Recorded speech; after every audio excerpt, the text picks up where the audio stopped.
దయగల ప్రభువా, ప్రేమగల తండ్రి,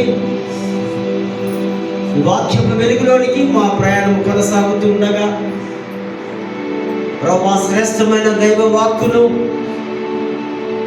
మేము అర్థం చేసుకోవడానికి, ఈ విలువైనటువంటి సందేశాన్ని మా హృదయంలో నింపుకోవడానికి భయంతో, భక్తితో కొన్ని నిమిషములు క్రీస్తుతో కలిసి మేము ప్రయాణము చేయడానికి కృపను చూపగలరంటూ యేసునామమున వేడుకొంచున్నాము తండ్రి. దయచేసి కూర్చుందాం.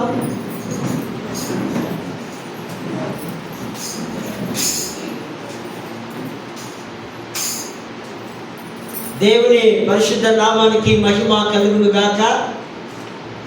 మరి శ్రేష్టమైన, ఈ ధన్యకరమైన, ఈ దీవెనకరమైనటువంటి ఈ భాగ్యాన్ని, ధన్యతను మాకు అనుగ్రహించినటువంటి అధ్యక్ష మండలపు పీఠాధిపతి గారైనటువంటి right reverend professor doctor Reuben Mark తల్లి గారికి, వైస్ చైర్మన్ విన్స్టన్ గురువుల వారికి, మిగతా అధ్యక్ష మండలపు చైర్మన్స్, మా తోటి క్లర్జీ, అధ్యక్ష మండలపు ఆఫీసర్స్, నాయకులు, వారందరికీ కూడా యేసుక్రీస్తు నామములో మరొకసారి పునరుద్ధాన శుభములు, దైవ దీవెనలు వారికి తెలియపరుస్తూ ఉన్నాం.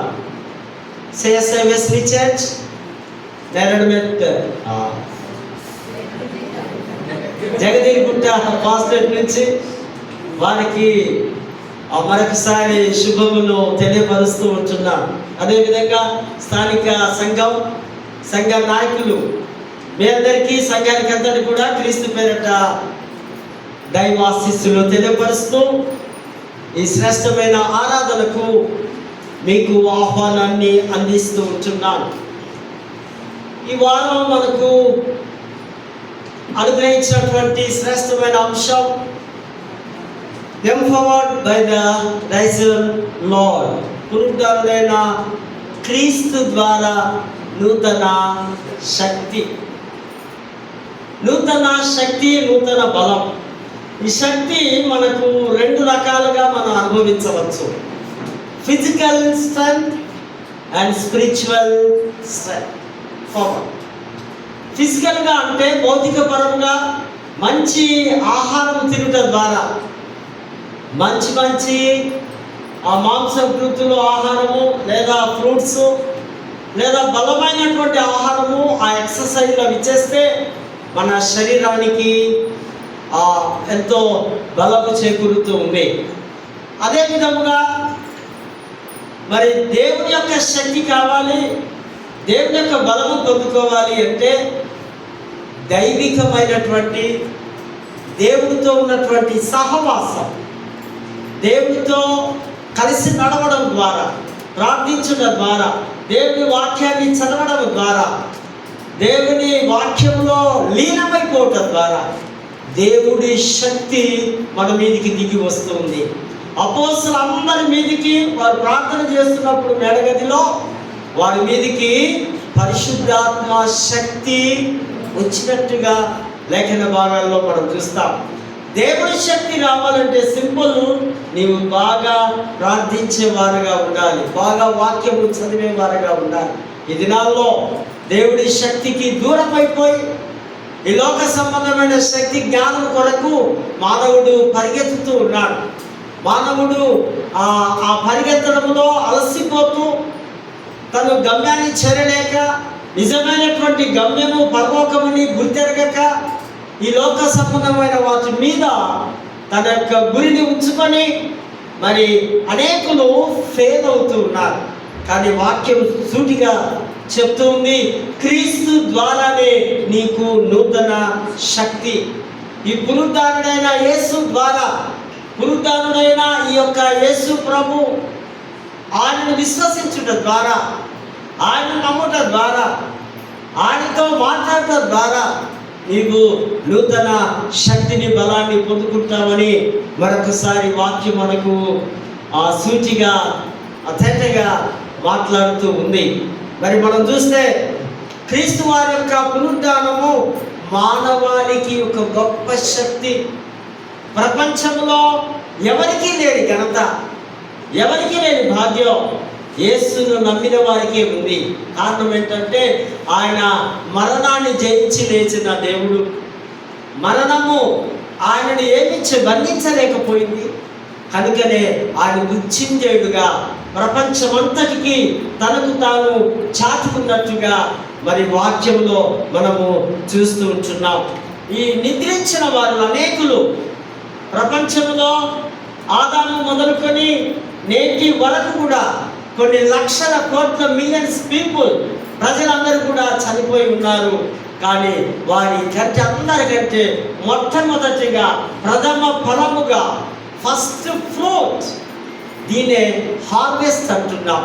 మొట్టమొదటి యొక్క ఫలము యేసు ప్రభువే మరణాన్ని జయించి లేచిన దేవుడు అని కొరింథీయులకు 1 కొరింథీ 15:20 చూస్తాం. ఆయన మాత్రమే ప్రథమ ఫలముగా మృత్యుంజయుడుగా యేసు ప్రభు లేచి ఉన్నాడని అపోస్తలుడైన పౌలు అద్భుతంగా అక్కడ రాస్తున్న మాటను మనం చూస్తుంటున్నాం. వారి ప్రత్యక్షత అనేకులకు కనపడటం. యేసు ప్రభు వారు తిరిగి లేచిన తర్వాత డైరెక్ట్గా తన తండ్రి దగ్గరికి వెళ్ళలేదు. ఆయన అనేకులకు, శిష్యులకు, సామాన్యులకు, మరి దారిలో పోయే మార్గంలో ఎమ్మాయి మార్గంలో 2 శిష్యులకు, ఒకేసారి 500 మెంబర్స్కు, ఆ యొక్క సరస్సున గలిలయ తీరమున అందరికీ కనిపించాడు ఆయన. చివరిగా లాస్ట్గా శిష్యులు 7 పిలుచుకొని అతడు ఆయన ఆ కొండ, ఒలివ కొండ దగ్గరికి తీసుకెళ్ళి చేతులెత్తి వారు ఆశీర్వదించి ఆయన మేఘల మీద కొనుక్కోబడ్డట్టుగా మనము వాక్యంలో చూస్తున్నాం. ఆయన ప్రత్యక్షత ఓపెన్ బయలుపరచబడుతుంది. ఆయన నేను లేచి ఉన్నానని సజీవ సాక్ష్యంగా కనిపిస్తూ ఉంటున్నాడు. చదవబడిన లేఖన భాగంలో మనం చూస్తే యాకోబు మనకందరికీ తెలుసు కదా. మన పేర్లు ఎవరికైనా ఉన్నాయా? యాకోబు అంటే పాత పేరు మోసగాడు, కొత్త పేరు ఇజ్రాయేలు 12 గోత్రుల వంశంలో వారు. యాకోబు అంటే రాజకుమారుడు అని కూడా అర్థం మనకు అనిపిస్తుంది. ఈ యాకోబు ఎవరెవరు మోసం చేసిందట? అన్నను తండ్రిని మోసం చేసిండు. తల్లిని ఏం చేయలేదు. తల్లి ఈయన పక్షమే. ఎవరా తల్లి? రిబ్కా. చిన్న కొడుకు కదా. కుటుంబంలో జనరల్గా 5-6 మంది మగ పిల్లలు ఉంటే లాస్టోడి మీద కొంచెం తల్లికి ప్రేమ ఎక్కువ చూపిస్తుంది. అక్కడ ఆ బుద్ధి, ఆ తల్లి, ఆ మంచి తల్లో చెడ్డ తల్లో ఏదో ఒక తల్లి. ఈమె మంచి తల్లే, కానీ కొడుకు సపోర్ట్ చేసి అర్థమైపోయింది. ఏషావు వాళ్ళన్నా ఏం చేస్తాడని భయపడి, బిడ్డ ఇప్పుడు ఉండకు, హారానికి వెళ్ళిపో, అక్కడ మా తమ్ముడు ఉన్నాడు, మా అన్న ఉన్నాడు, మా పిల్లలు ఉన్నారు, అదంతా నా ఏరియా, నా ప్రాంతం, నువ్వు అక్కడికి వెళ్ళిపోయి బ్రతుకు బిడ్డ. కొంతకాలం మీ తమ్ముడు, మీ అన్న నీ మీద చాలా కోపంగా ఉన్నాడంటే ఇక ఆయన భయపడి పారిపోతున్నాడు. బెర్షెబా నుంచి పారిపోతూ అలసిపోయి ఉన్నాడు కదా. ఇప్పటిలాగా ఫ్లైట్స్ లేవు, ఆయన ఆ రవాణా మార్గము నడకనే. ఇది పారిపోయి దొంగగా వచ్చేటోడు రాజుగా దర్జాగా వస్తాడా? భయంగా నడుచుకుంటూ వెనక్కు చూసుకుంటూ అన్న వస్తాడేమో, చంపుతాడేమో అని భయపడుతూ పోతున్నాడు. ఆ టైర్డ్ అయిపోయాడు ఆయన. ఒక ప్లేస్లో అతడు విశ్రాంతి తీసుకోవాలని, నిద్ర వస్తుంది, అలసట చెందిపోయింది శరీరం. అప్పుడు ఒక రాయిని తీసుకొని, ఒక తలగడగా పిల్లో కదా, మనం కూడా పిల్లో లేదు, పడుకోలేదు, తీసుకొని ఆ తల దాని కింద పెట్టి నిద్రపోతున్నాడు. ఆయన పడుకున్నప్పుడు ఒక దర్శనం, ఒక కళ, దేవుడే దిగి రావాలి, దేవుడే దిగి వచ్చి ఆ నిచ్చెన కొస మీద యెహోవా దేవుడు కూర్చొని మాట్లాడుతున్నాడు. ఆ నిచ్చెన భూమికి ఆకాశానికి అంటుకొని ఉంది. మరి ఎన్ని లక్షల మైళ్ళు పొడవుందో ఆ నిచ్చెన మనకు తెలియదు. ఒక వ్యక్తి అట, ఒక దేవదూత లేదా యేసు ప్రభు అని కొందరు పండితుల అభిప్రాయము. ఆ పైకెక్కుతూ కిందికి దిగుతూ, మన లిఫ్ట్ లాగా లేదా మన స్టెప్స్ లాగా పైకి ఎక్కడం కిందికి దిగడం జరుగుతుంది. కలలో ఈయన తేటగా చూస్తున్నాడు. ఆ దూత అనుకుంటున్నాడు, దేవుడి స్వరం వినపడుతుంది, నిన్ను నేను ఇసుక రేవుల కంటే, ఆకాశపు నక్షత్రాల కంటే నిన్ను నీ సంతానాన్ని నేను ఆశీర్వదిస్తాను. నేనే యెహోవా దేవుడను, నాతోనే ఈ పని సాధ్యమవుతుంది అని ఒక అద్భుతమైనటువంటి ఆ స్వరాన్ని ఆయన చూస్తూ వింటూ ఉన్నాడు. ఆ యొక్క ఇసుక రేవుల కంటే ఆ స్థలాన్ని, ఆ దర్శనము తర్వాత వెనుక వచ్చినప్పుడు వెంటనే అక్కడున్నటువంటి ఆ రాయిని తీసి ఆ రాయి మీద నూనె పోసి ఆయన ప్రతిష్ఠిస్తూ ఉన్నాడు.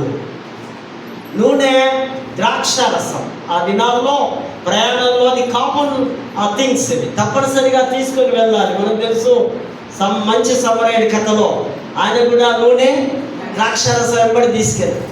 సో ఈయన కూడా ఈ నూనె పరిశుద్ధాత్మకు గుర్తుగా ఉంది. ఈ నూనె ఆ రాయి మీద ఎప్పుడు పోసి ఉన్నాడో అప్పుడు వెంటనే ఆ రాయి ఒక దేవాలయంగా ఆయన కంటికి కనిపించింది. అనగా ఆ రాయిలో ఆయన దేవుడిని చూస్తున్నాడు. దానికి ఒక పేరు పెడుతున్నాడు ఆయన. ఏం పేరు అన్నది? బేతేలు. హీబ్రూ భాషలో బేత్-ఏల్. బేత్ అంటే గృహము, ఏల్ అంటే దేవుడు, అంటే దేవుని గృహం. బేతేలు అనగా తెలుగులో బేతేలు అని రాస్తారు. దాని యాక్చువల్గా ఎట్లా పలకాలి? బేత్-ఏల్, దేవుని గృహం. అది వరకు దాని పేరు లూజు కదా, ఆ పేరును కాస్త అయినా బేతేలుగా మార్చున్నాడు. లూజు అనగా బాధపు చెట్టు అనే అర్థాన్ని ఇస్తుంది. ప్రతిష్ఠించి, ఇది నిజంగా దేవుడు మందిరమే, ఇది దేవుడి ఆలయమే, గేట్ వే ఆఫ్ హెవెన్. ఇక్కడే పరలోకం ఉంది, పరలోకానికి ఒక గవిని ఇదే, పరలోకం నుంచి దేవుడు చూస్తున్న స్థలం ఇదే అంటూ అక్కడ ఆయన ప్రార్థించి ప్రతిష్ఠించినట్టుగా ఆ రాయిని అక్కడ మనం చూస్తూ ఉంటున్నాం. మనము నూనె అనగానే సమూయేలు కూడా కొద్దిమంది నూనె తీసుకొని, ఆ తైలం తీసుకొని ఆయన సౌలును అభిషేకించినట్టుగా రాజుగా, దావీదును కూడా రాజుగా అభిషేకిస్తుంటారు. సో కనుక మరి నూనె పరిశుద్ధాత్మకు గుర్తుగా ఉన్నట్టుగా ఇక్కడ చూస్తూ ఉంటున్నాం. యాకోబు దేవుడితో వ్యక్తిగతంగా ఆయనకున్నటువంటి ఆ సంబంధాన్ని, అనుబంధాన్ని కనిపిస్తుంది. దేవుడు నిన్ను ఎంతగానో, నిన్ను, నీ సంతానాన్ని అన్ని దిక్కులో నేను ఆశీర్వదిస్తా, నీకు కావలసినంత భూమిని ఇస్తా, నీతో నేను తోడుగా ఉంటా, నిన్ను విడువను, ఎడబాయను, నా సన్నిధి ఎన్నటికీ నీ మధ్యలో ఉంటుందని మరి దేవుడు స్పష్టంగా ఆయనతో మాట్లాడుతున్నటువంటి మాటలను ఇక్కడ మనము గమనిస్తూ ఉంటున్నాం. అదేవిధంగా పత్రికల పాఠంలో కూడా మనం బాగా గమనిస్తే, పత్రికల పాఠంలో అపోస్తలుడైనటువంటి పౌలు దేవుని వాక్యము సంస్కారముల ద్వారా శక్తివంతులముట, ఈ యొక్క సాక్రమెంట్స్ సంస్కారముల ద్వారానే మనలోనికి నూతన శక్తి, నూతన బలం వస్తుంది. ఎవరి మార్నింగ్ అవర్స్లో ఫస్ట్ సర్వీస్లో మనము సాక్రిమెంట్స్ ఇస్తున్నాం. అదొక ఆచారముగా, అదొక అలవాటుగా, సాంప్రదాయపరముగా మనము దేవుని జ్ఞాపకం చేసుకొని నూతన శక్తిని పొందుకోవడానికి ఈ హోలీ కమ్యూనియన్ మనము పార్టిసిపేట్ చేస్తూ ఉంటున్నాం. అదేవిధంగా ఈ పౌలు ఆయన ఆ విశ్రాంతి దినమున ఆయన వస్తున్నాడు త్రోయ. ఆయన తన శిష్యులతో కలిసి, ఈయన మిషనరీ అంటారు, third missionary journey of missionary, ఈ మూడవ ప్రయాణం, మిషనరీ ప్రయాణం. 1, 2, ఇది మూడవది, లాస్ట్. యేసు ప్రభు తర్వాత ఇంత గొప్ప మిషనరీ, ఇంత గొప్ప సేవ చేసింది అపోస్తలుడైన పౌలు మాత్రమే. మిషనరీ వేరు, కాపరి వేరు. కాపరి అంటే ఎవరు? సంఘాన్ని కాచేవారు. ఇది చెప్పాలి, మీరే కాపరి అని చెప్పాలి. ఈ యొక్క మిషనరీ అంటే ఎక్కడ కనపడితే అక్కడికి వెళ్ళి సువార్తను ప్రకటించేవారు. ఎక్కడ సువార్త కొనువుగా ఉందో అక్కడికి వెళ్ళి ప్రకటించేవారు. దీన్ని కెరిప్పు అంటారు. కెరిప్పు అంటే proclamation of word of God. Greek భాషలో ఆ మాటను అనువదించారు. ప్రకటించడం, ఎవరు కనిపిస్తే వారికి ప్రకటించడం.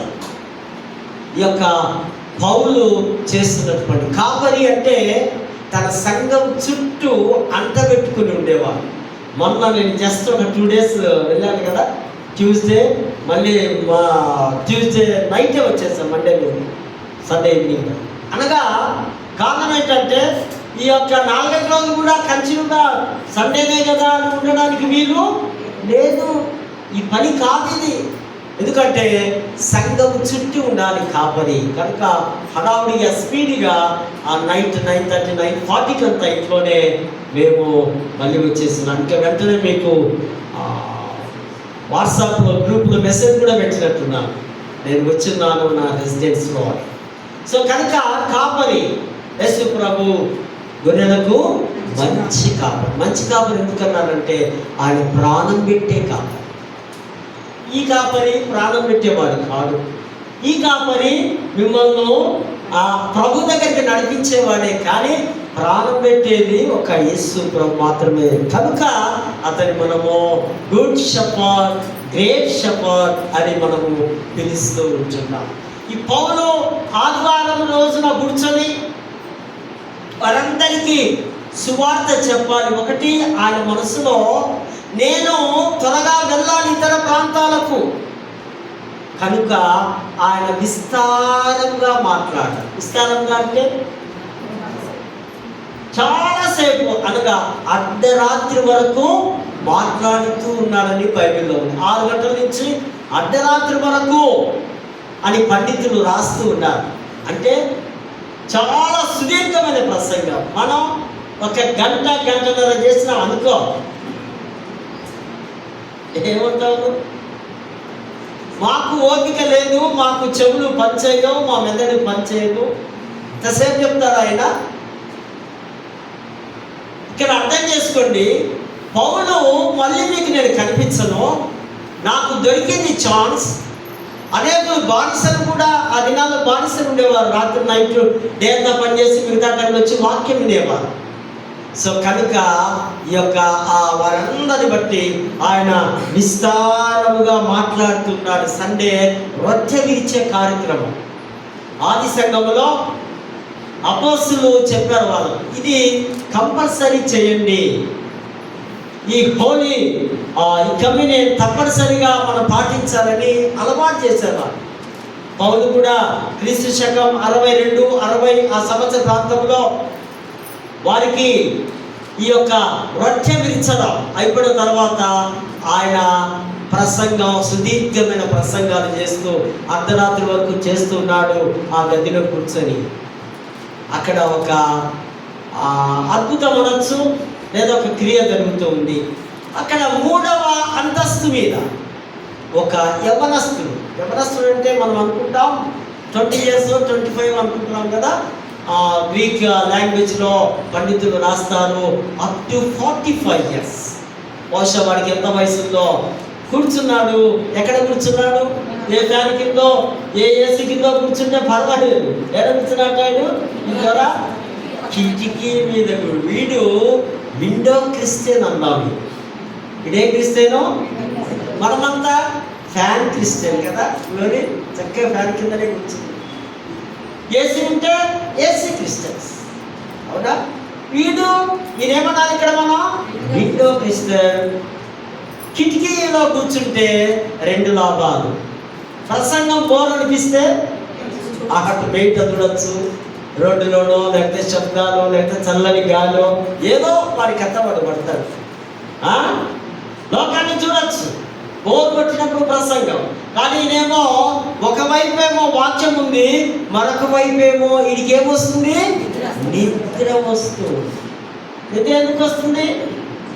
ప్రశాంతంగా బహుశా పెరుగన్నం ఇంత తిన్నాడేమో వాడు, రాగా నాకు అర్థం కాదు, నిద్ర వస్తుంది. యువకుడు కదా, చల్లటి గాలి, హెల్తీగా ఉన్నాడు.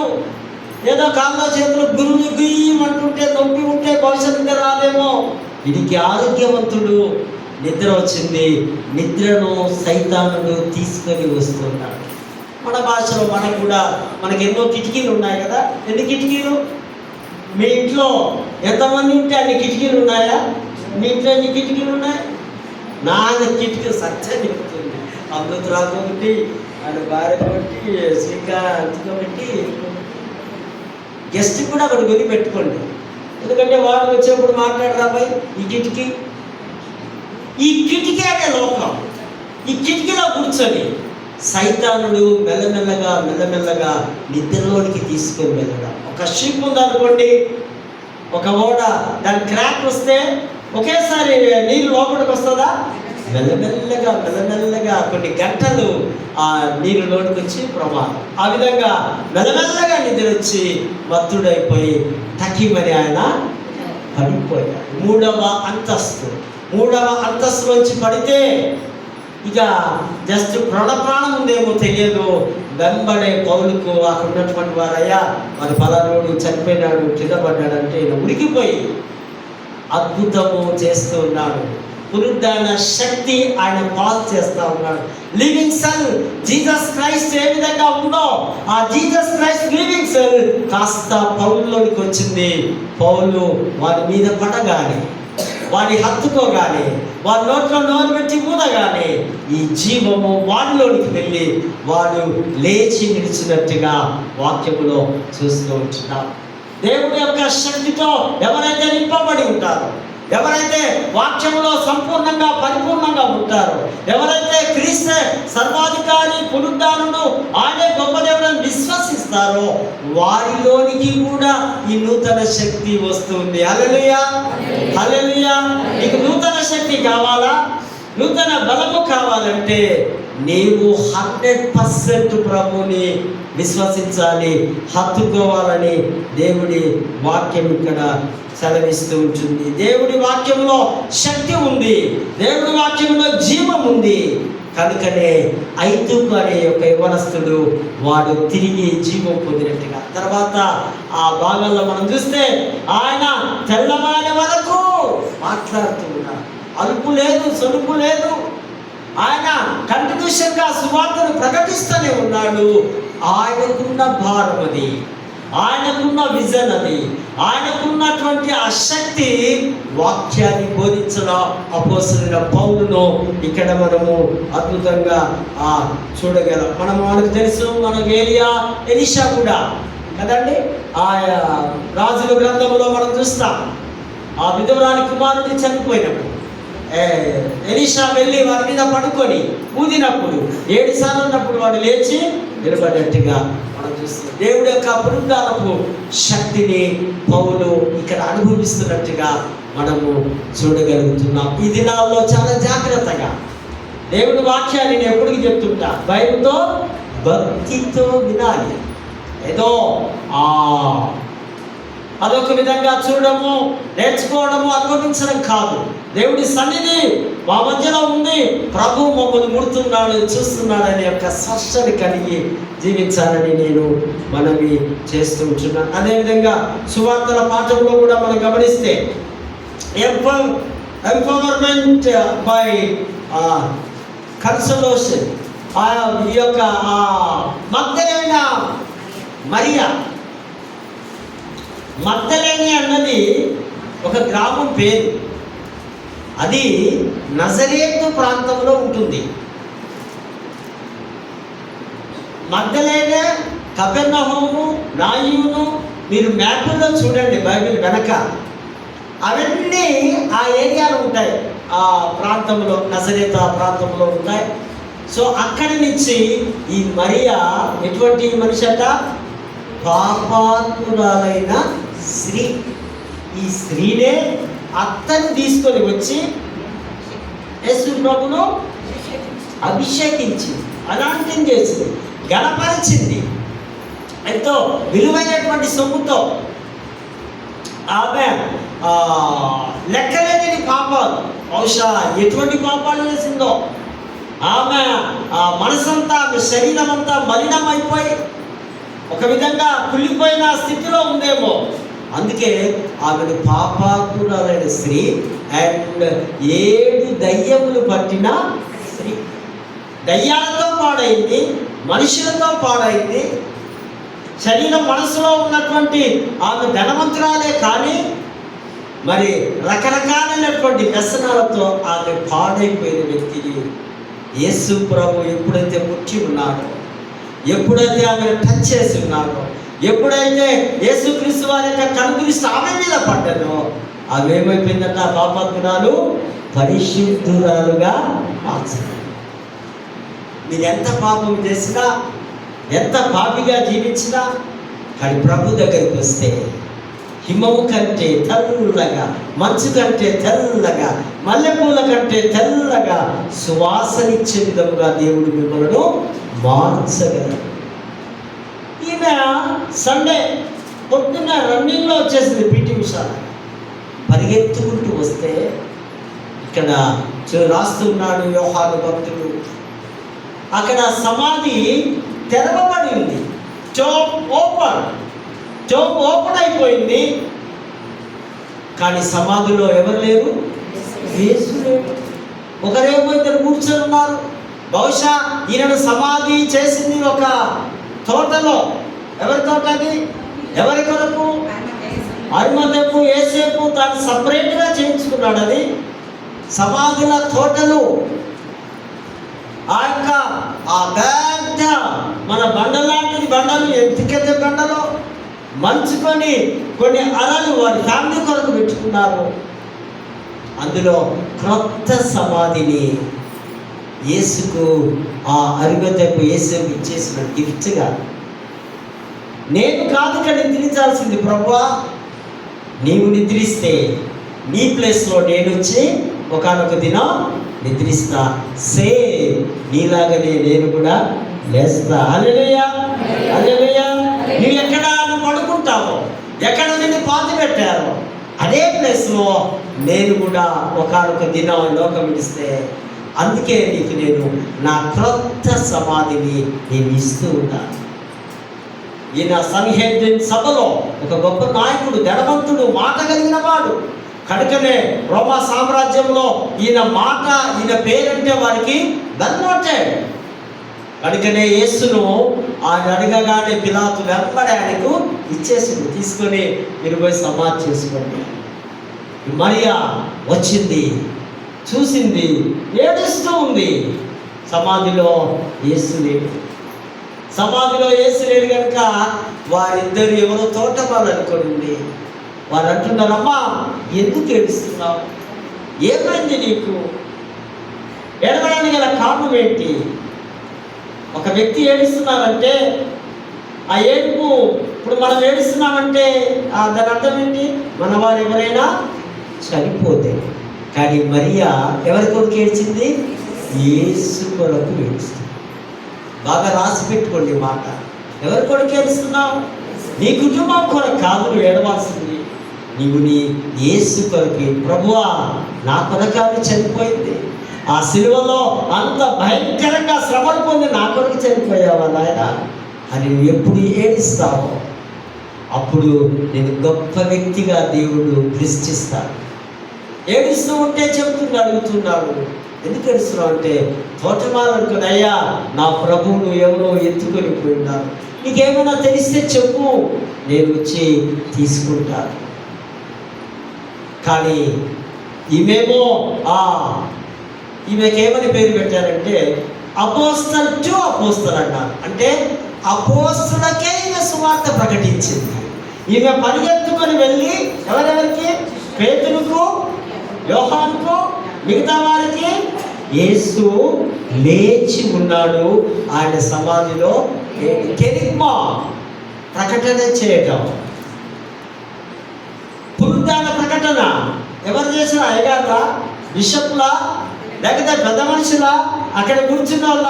ఏమి లేదు. వాళ్ళంతా నమ్మి పారిపోయినారు, బెదిరిపోయినారు.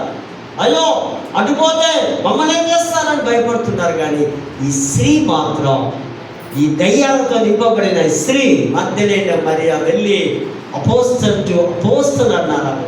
అపోస్తలకే సువార్తను ప్రకటించింది. యేసు లేడు. కనుకనే మీకు గుర్తుందా, ఒకసారి మరియా ఎలిజబెత్ కలుసుకుంటారు కదా, అవునా? ఆమెను చూడడానికి వస్తుంది, అవునా? ఆమె నిండు చూడాలిగా ఉంటుంది.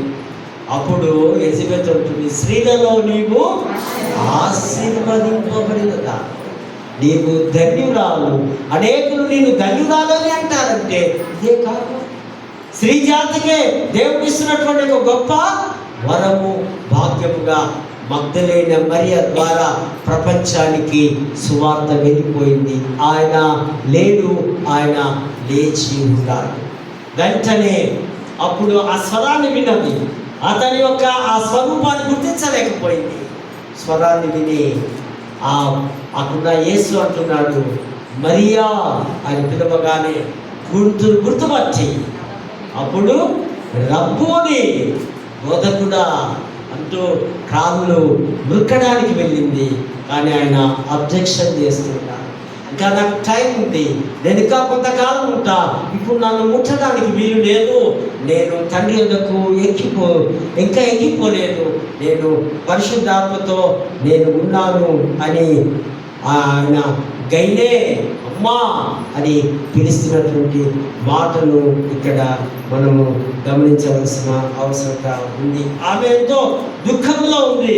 దుఃఖపడవారు ఓదార్చబడుతున్నది దేవుడి వాక్యము సెలవిస్తుంది. ముందుగా ప్రకటించినట్టుగా యేసు తాను తిరిగి లేస్తానని చెప్పినటువంటి ఆ వాగ్దానాన్ని ప్రజలందరూ కూడా మర్చిపోయారు. స్త్రీలు మర్చిపోయారు, శిష్యులు మర్చిపోతున్నారు. నేడు మనము కూడా మర్చిపోయే స్థితిలో ఉన్నాం.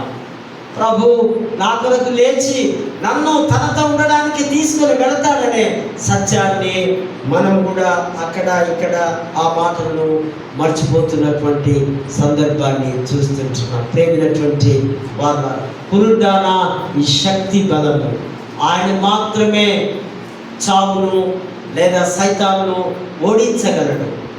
ఆ మరణము ఆయన బంధించలేదు కనుక ఆయన సజీవుడుగా తనకు తానుగా లేచినట్టుగా దేవుడి వాక్యంలో మనం చూస్తూ ఉంటున్నాం. ఆ యొక్క కెనిగ్మా ద్వారా నేడు ఈ దినం మనమందరం కూడా దేవుడి సందేశం మనం అనేకులకు ప్రకటించవలసిన అవసరం ఉంది.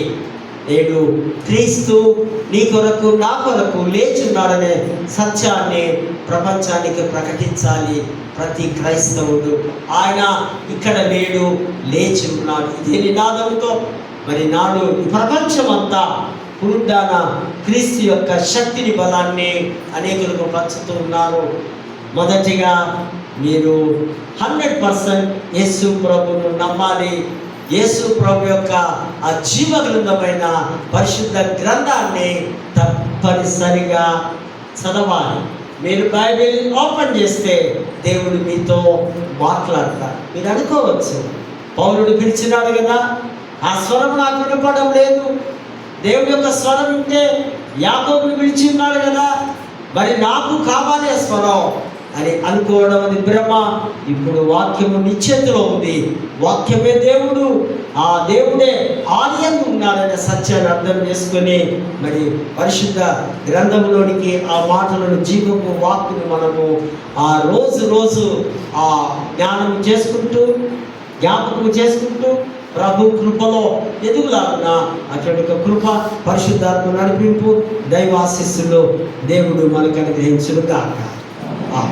ప్రేమగల తండ్రి, కృపగల దేవ, నీ పరిశుద్ధ నామానికి వందనాలు చెల్లిస్తూ క్రీస్తు యొక్క నూతన శక్తిని గురించి, పునరుద్ధాన బలాన్ని గురించి కొన్ని నిమిషాలు మేము ధ్యానించాం. వాక్యాన్ని మా హృదయంలో స్థిరపరచుకోవడానికి సహాయం చేయగలరు. చేరవచ్చిన ప్రియులందరినీ దీవించగలరు. క్రీస్తు నామమున వేడుకుంటున్నాము తండ్రి.